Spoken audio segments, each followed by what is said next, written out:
50,000 की कैपिटल से ईटीएफ के अंदर स्विंग ट्रेड कैसे कर सकते हैं, पूरा फ्रेमवर्क आपके सामने पेश कर रहा हूं। प्लीज एक एक पॉइंट के ऊपर ध्यान देना। अच्छा, ईटीएफ ट्रेड ही क्यों करना है, इसका एक इंपॉर्टेंट रीजन आपके साथ शेयर कर रहा हूं।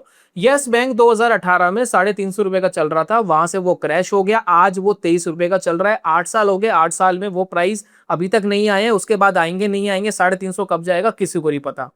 वहीं अगर आपने यस बैंक की जगह निफ्टी बैंक का ईटीएफ लिया होता जिसमें बास्केट ऑफ बैंक्स के स्टॉक्स होते हैं, तो वो स्टॉक्स का एक ईटीएफ है जो लगभग उस टाइम 260 रुपए का था, आज लगभग 600 रुपए के आसपास चल रहा है, यानी डबल से ज्यादा हो गया है। तो अगर आपको कोई बैंक पसंद आता है तो ऑब्वियसली उसका सेक्टर भी परफॉर्म करेगा, तभी वो बैंक परफॉर्म करेगा। तो अगर आपको डर है कि ये बैंक परफॉर्म करे ना करे इन फ्यूचर, तो इससे बेटर है कि क्यों ना उस सेक्टर के अंदर ही पैसे लगा दिए जाए। अगर सेक्टर परफॉर्म करेगा, थोड़ा कम रिटर्न देगा, लेकिन रिस्क मेरा काफी हद तक कम हो जाएगा। तो यहां पर दोस्तों ईटीएफ सिलेक्ट करने का रीजन ये है क्योंकि जब आप छोटी कैपिटल मार्केट में लेकर के आ रहे हैं, तो पहली बात आप बिगिनर है, आप एक्सपीरियंस ट्रेडर नहीं है, तो आपकी स्ट्रेटेजी इस तरीके से होनी चाहिए जो काफी हद तक आपके रिस्क को कम से कम कर दे। सेम स्ट्रेटेजी स्टॉक्स के ऊपर भी बनाई जा सकती थी, लेकिन ईटीएफ के ऊपर बनाना ज्यादा फ्रूटफुल है। अच्छा, बहुत सारे सेक्टर्स है हमारी इंडस्ट्री के अंदर और लगभग हर सेक्टर के ईटीएफ्स अवेलेबल है। जैसे कि मैं आपको कुछ एग्जांपल्स दे रहा हूं, यहां पर आप ध्यान देंगे तो बैंकिंग सेक्टर्स में आप देखेंगे बहुत सारे ईटीएफ के एग्जांपल आप देखिए। अगर आपको कोई बैंक का स्टॉक समझ में आता है कि ये ऊपर जा सकता है, या आप निफ्टी बैंक का चार्ट देख सकते हैं, आपको लगता है कि ये ऊपर जा सकता है, तो बैंकिंग सेक्टर में देखिए कितने सारे ईटीएफ्स अवेलेबल है। निपॉन, एसबीआई, आईसीआईसी, कोटक, ये सभी ईटीएफ्स अवेलेबल है। इसी तरीके से financial services, IT, auto, pharma, PSU, energy, अभी देखिए मैं और भी बहुत सारे अगर दिखाऊं नीचे तो आपको लगेगा, ये देखिए डिफेंस, कंजप्शन, इंफ्रा, तो ये सारे जो सेक्टर्स है, जो मेन सेक्टर्स है इंडिया के, वो सभी सेक्टर्स के ईटीएफ्स हमारे पास मौजूद है, अवेलेबल है। तो आप उनके ऊपर इजीली ट्रेड कर सकते हो और ईटीएफ के अंदर ट्रेड करना काफी सस्ता भी पड़ता है। अब स्ट्रैटेजी क्या है दोस्तों, इसको समझना जरूरी है। देखिए मार्केट में जब भी आप स्विंग ट्रेड कर रहे हैं, स्ट्रैटेजी आपकी कुछ भी हो, छोटी कैपिटल में 2-3 चीजों का ध्यान रखना पड़ता है। एक तो ट्रेड हम बहुत ज्यादा नहीं ले सकते, हमें ट्रेड कम लेने हैं। छोटी कैपिटल है, 5 हम वैसी सेक्टर ले रहे हैं, 10-10 हजार ही लगा रहे हैं एक सेक्टर के अंदर, तो बहुत ज्यादा ट्रेड हम नहीं ले सकते। तो थोड़ा सा सोच समझ के मार्केट के अंदर हमें काम करना होता है।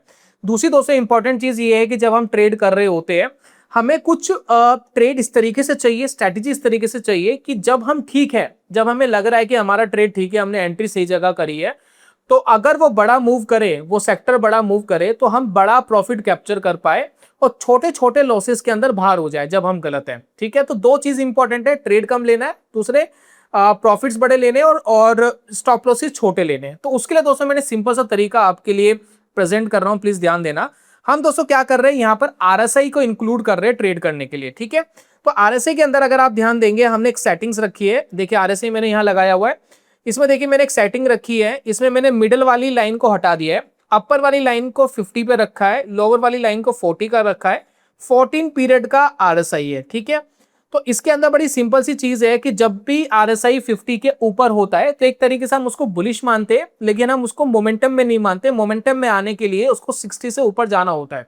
ठीक है, तो यहां पर हम क्या कर रहे हैं कि जब भी आरएसआई 50 के ऊपर होगा, किसी भी कंडीशन में 50 के ऊपर अगर आरएसआई होगा तो हम उसको बुलिश मानेंगे। ठीक है, अभी देखिए मैं वनडे का टाइम फ्रेम ले रहा हूं, वनडे के टाइम फ्रेम के ऊपर ही कंसीडर करेंगे।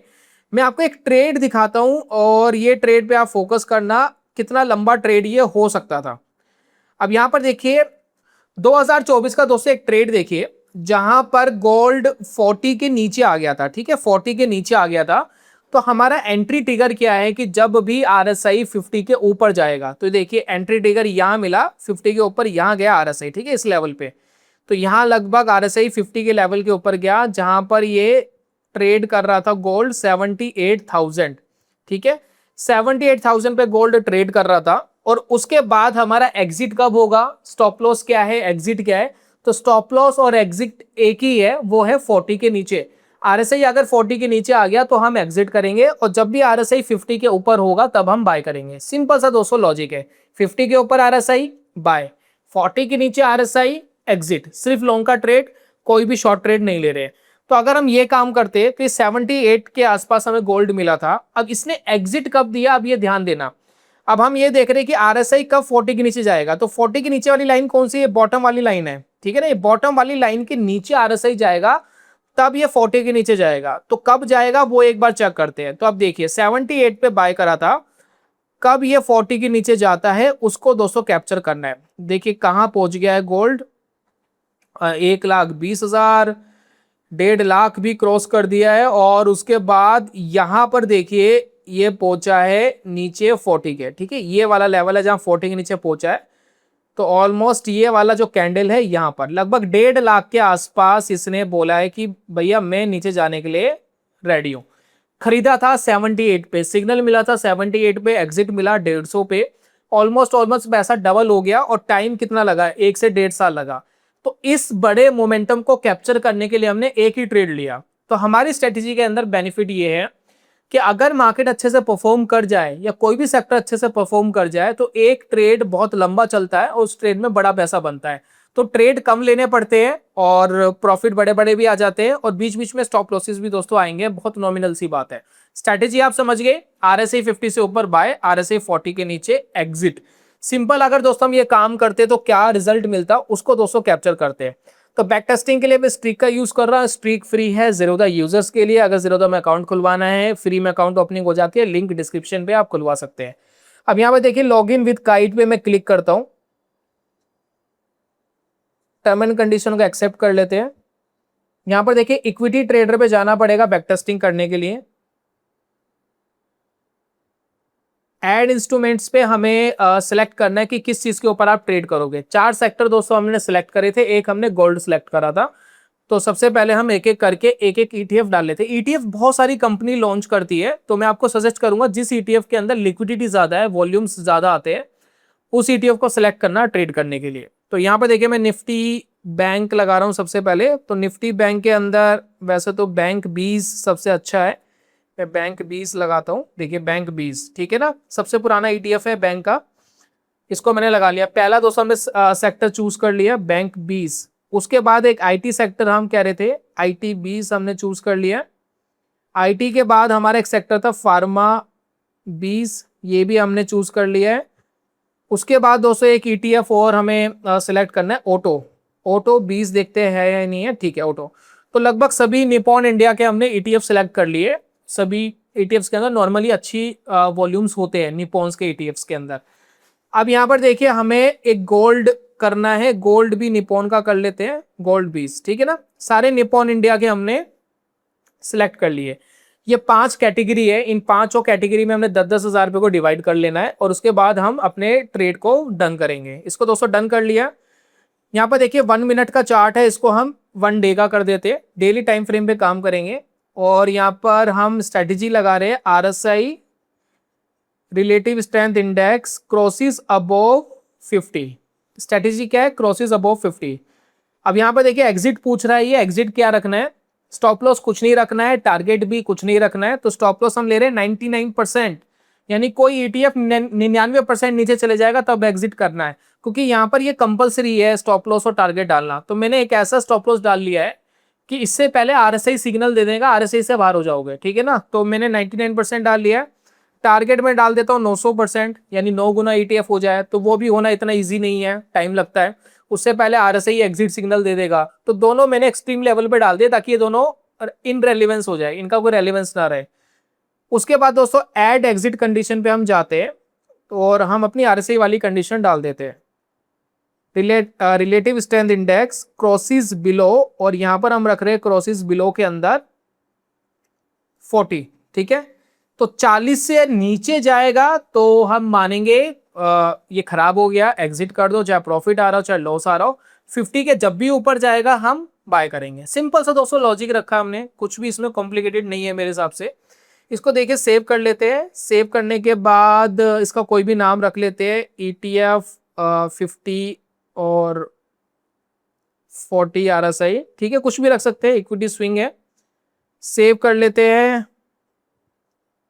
उसके बाद एग्जीक्यूट पे क्लिक करेंगे। यहाँ पर 2 ऑप्शन है, नोटिफिकेशन लेने का या बैक टेस्ट का। तो हम बैक टेस्ट पे क्लिक कर रहे हैं, नेक्स्ट पे क्लिक कर रहे हैं। इनिशियल कैपिटल हम क्या लगा रहे हैं, 10,000 पे लगा रहे हैं। तो हर ETF के अंदर 10,000 पे लगाएंगे। 7वें महीने में 2023 से लेकर के, और यही जुलाई हमारा चल रहा है, जुलाई 2026 तक, यानी 3 साल का पूरा बैक टेस्टिंग है। इसको देखते क्या रहता है, लॉन्ग टर्म है। सुबह 9:15 से चेक करना शुरू करेगा, 3:30 बजे तक हमारे ट्रेड्स चल रहे हैं। ठीक है, रन बैक टेस्ट करते देखते क्या रिजल्ट्स हमारे पास आते हैं।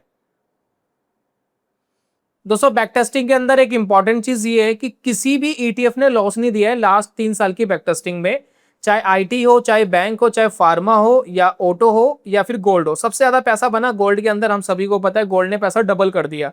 तो हमारा पैसा भी लास्ट 3 ईयर्स में डबल हो गया। जो 10,000 रुपए थे उसमें 10,000 रुपए का प्रॉफिट हमें गोल्ड में मिला। उसके बाद ऑटो ने अच्छा दिया है, फार्मा ने भी ठीक दिया है, आईटी ने भी ठीक है 3,000 रुपए दिए हैं। बैंक ने खराब रिटर्न दिए, लगभग 1,800-1,900 रुपए के आसपास का रिटर्न बैंक में रहा है। टोटल ट्रेड मिले कितने? 58 ट्रेड्स। सिर्फ आपने इन 3 सालों में 58 ट्रेड्स करे हैं और इनमें से 26 ट्रेड के अंदर पैसा बना है और 28 ट्रेड्स के अंदर लॉस बुक हुए हैं। उसके बाद आप कंबाइंड प्रॉफिट एंड लॉस देखेंगे तो लगभग 25,000 रुपए के आसपास का कंबाइंड प्रॉफिट एंड लॉस है। इसमें से 1-2 हजार रुपए माइनस कर लो, क्योंकि खरीदने और बेचने के चार्जेस लगते हैं। तो 1-2 हजार रुपए माइनस कर दो तो 25,000 रुपए की जगह 23,000 मानो आप, 2-2.5 रुपए हम कम कर सकते हैं। तो मोटा मोटा हम ये कह सकते हैं कि 50,000 की कैपिटल इन्वेस्ट करके हमने लगभग 23,000 रुपए कमाए। तो ऑलमोस्ट हम कह सकते हैं 45-50% के आसपास का रिटर्न कमाया ट्रेड करके। और ये रिटर्न खराब नहीं होता है, ये रिटर्न अच्छा रिटर्न माना जाता है, इसको डिसेंट रिटर्न माना जाता है। अब इसको इंप्रूव करने के लिए और भी बहुत सारी चीजें की जा सकती है, लेकिन बिगिनर लेवल के ऊपर आपको इतना ही अगर आप करेंगे तो आपको ट्रेडिंग के बारे में काफी कुछ पता लगेगा कि ट्रेडिंग होती कैसे है। ठीक है, तो डिसेंट रिटर्न है जहां मार्केट अच्छा परफॉर्म नहीं कर रहा है, बल्कि निफ्टी ने भी 45-50% के रिटर्न नहीं दिए 3 सालों में, लेकिन यहां पर हमें 50% के रिटर्न मिल गए हैं पिछले 3 सालों में इस तरीके के कॉम्बिनेशन को करके। अब यहां पर देखिए, अगर हम इसको थोड़ा पीछे करते हैं, अब काफी लोग कहेंगे इन 3 सालों में रिटर्न मिला, जरूरी नहीं है ना पहले से काम कर रहा था नहीं कर रहा था। तो उसको भी दोस्तों चेक कर लेते हैं। बैक टेस्टिंग में जाते हैं, नेक्स्ट करते हैं। अब इसको 3 साल बैक कर लेते हैं। ठीक है, तो जुलाई में करेंगे 2020, जुलाई से हम करेंगे, देखते क्या रिजल्ट आता है। जुलाई, ठीक है, 1 जुलाई 2020। ठीक है, अभी देखिए 2020 से 2023 का बैक टेस्टिंग है, यानी 3 साल हमने बैक कर लिए। सेम स्ट्रेटेजी है, सेम लॉजिक है, देखते क्या होता है। ठीक है, बैंक ने पैसा दिया 5,000, आईटी ने बहुत अच्छा पैसा दिया 13,000 रुपए। और यहाँ पर 2 लॉस में है, एक फार्मा लॉस में है, फार्मा ने लॉस दिया 1,700 रुपए, ऑटो ने लॉस दिया 640 रुपए, गोल्ड ने पैसा दिया 2,000 रुपए। सबसे ज्यादा पैसा आईटी ने दिया। अब आईटी ने अभी करंट के 3 साल में कम दिया था, पिछले 3 साल में बहुत अच्छा दिया था। ठीक है, उसके बाद बैंक ने अच्छा पैसा दिया, तब भी हम 18,000 19,000 फिर भी कमा के गए। विन रेट देखिए 23% है, लॉसेस 23 है, ट्रेड्स 53 है। तो सेम ट्रेड्स मिल रहे हैं। पता लग गया दोस्तों छोटी कैपिटल से कैसे चीजों को मैनेज किया जा सकता है, कैसे ट्रेड इनिशिएट किए जा सकते हैं। तो यहां भी दोस्तों 50,000 की कैपिटल से लगभग 30% 35% का रिटर्न तो आपको मिला। अब इसमें देखिए कमाल की बात यह है कि हमने इसमें कंपाउंडिंग ऐड नहीं करी है। काफी लोग कहेंगे रिटर्न कम है, सर कंपाउंडिंग ऐड ही नहीं करी है। यानी अगर आपके पास 50,000 रुपए थे, 50,000 से अब आपने 10,000 रुपए कमा लिए। ठीक है, अब आपके पास 60,000 रुपए हो गए। तो अब 60,000 रुपए को आप डिवाइड करो 5 में, यानी अब आप 12-12 हजार रुपए लगाओगे। ठीक है ना, उसके बाद अगर पैसा आपका और बढ़ गया तो फिर आप उसको कंपाउंड करो। तो यहाँ पर कंपाउंडिंग ऐड नहीं है, हर बार सेम अमाउंट ही लगा रहे हैं और उसका रिटर्न आपको दिख रहा है। तो जब आप कंपाउंड करना शुरू करोगे ना तो रिटर्न एक्स्ट्रा ऑर्डिनरी होने स्टार्ट हो जाएंगे ऑटोमेटिक। ठीक है, तो स्ट्रीक में ऐसा कोई ऑप्शन नहीं है मेरे पास कि मैं कंपाउंडिंग को आपको दिखा सकूं, ये हर बार 10,000 ही लगा रहा है। तो ये है दोस्तों रिजल्ट, लास्ट 6 साल से अच्छा पैसा बना है कंपाउंडिंग ऐड करके, और एक्स्ट्रा ऑर्डिनरी पैसा आपको बनता है, वो कैलकुलेट करना पड़ेगा डिफरेंट तरीके से। तो ये है दोस्तों पूरा प्लान, 50,000 की कैपिटल से कैसे आप ट्रेड कर सकते हैं। अब दोस्तों इस वीडियो के अंदर कुछ डिस्क्लेमर देना जरूरी है। जो मैं रिजल्ट्स आपको दिखा रहा हूं, जो स्ट्रेटेजीज में आपको दिखा रहा हूं, काफी लोग इसको शॉर्ट समझ लेते हैं कि यही होने वाला है, ऐसे ही होने वाला है। देखिए मार्केट के अंदर क्या है, बहुत वॉलेटिलिटी होती है। अभी आप जो पॉजिटिव रिजल्ट देख रहे हैं जरूरी नहीं ये आने वाले हैं, ये खराब भी हो सकते हैं, आपको लॉस भी हो सकता है। जो सेक्टर मैंने यहाँ पर चूज करे, मैंने आपको सिर्फ एक फ्रेमवर्क दिया है, एक आपको आइडिया दिया है। अब आप इसके अंदर अपना एक्सपेरिमेंट, अपना दिमाग लगा करके अपने लिए कुछ इस तरीके का ब्यूटीफुल बना सकते हैं। जिनके पास छोटा कैपिटल है अभी इनिशियल बेस पे, उनके लिए इस तरीके की स्ट्रैटेजी, स्विंग ट्रेडिंग की स्ट्रैटेजी काफी रिस्क को कम कर देती है, काम करना ईजी होता है। तो अब आपकी क्या राय है इस वीडियो के बारे में, अपना कमेंट बॉक्स में आप ओपिनियन दे सकते हैं। मैं जल्दी मिलूंगा नेक्स्ट वीडियो में, तब तक के लिए good bye, god bless you, bye bye दोस्तों।